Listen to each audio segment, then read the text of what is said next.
Hi guys, welcome to my YouTube channel. Please subscribe and please press the bell button down here. Okay, so guys, our topic for tonight is about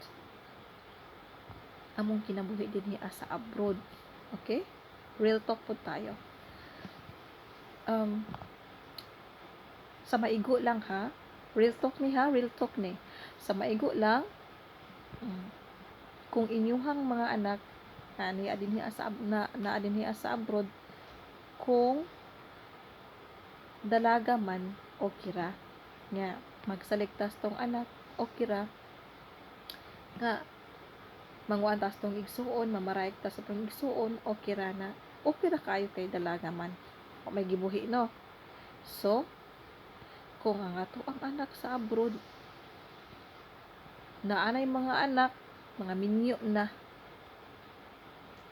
dili na pod pwede nga i-rely na to tanan ang ato ang panginahanglanon sa to ang anak kay syempre nasya ko kalingong pamilya, di ba? Nasya ko kalingong mga anak, di pa eskwela pa yung mga anak. So di na ta kinahanglan magsalig. Kitang mga ginikanan, kitang mga igsuon, magsinamtanay lang ta, di ba? So di lang naalaman ko nag-request ako ana. Sige, i-try lang daw bish kung kuan ba, di ba? So okay, mauna muna kong giingon sa inyo hana among trabaho dinhi ain taon dili basta-basta napay uban nga mga demanding kay sa tanan wa gani sila kahibalo kung sa kapoy ang trabaho diri sa abroad. Wa sila kabalo kung sa mi orasan mga tulog, sa kabalo kung sa mi orasan ug unsa amo ang gipamati sa pagmata namo sa kada buntag. Wa sila kabalo kung sa gikaon namo dinhi wa sila kabalo unsay klaseng trabaho nga naa sa moa dinhi.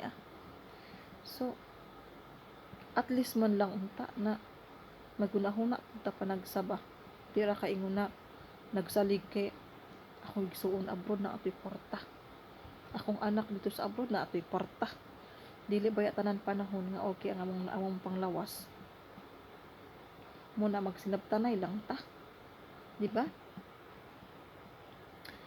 Naglagot ko kapag ayo gyud kay sa iyahang pamilya, naglagot ko kay ang iyang hunahuna iyang anak dalaga unya na duha ka buk anak unsaon na lang nagnya ga-eskwela pa gyud nga sige rag ate tagay kog kwarta manang tagay kog kwarta na di gyud na pwede nang ingon ana wa gani sila kabalo gali nga kwarta ng pakaluoy ilahang igsuon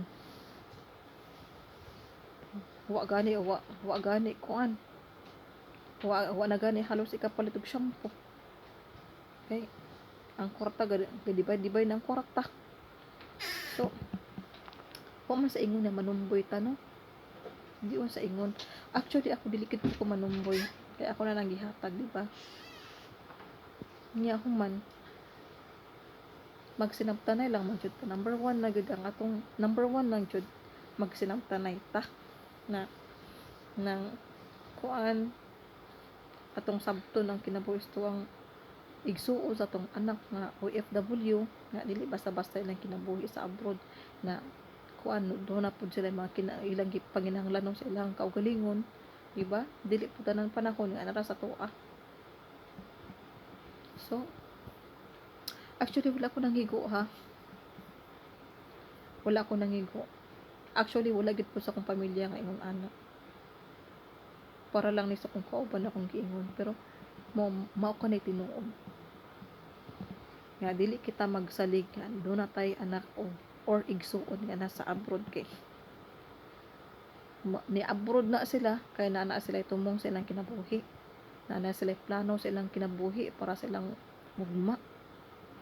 Wala sila ning abroad kay parang muundang tagpanarbaho kay magpaabot lang ta kada bulan allotment agoy di ka na pwede manglihok ta kay naamatay mga kamot ligon pa mo taglawas. So As of now, mausan akong ingon ha. Pero naghimo na po kog lain ugma. Maghuna-huna sa kog sa akong i-post ugma. Bye bye. Good morning.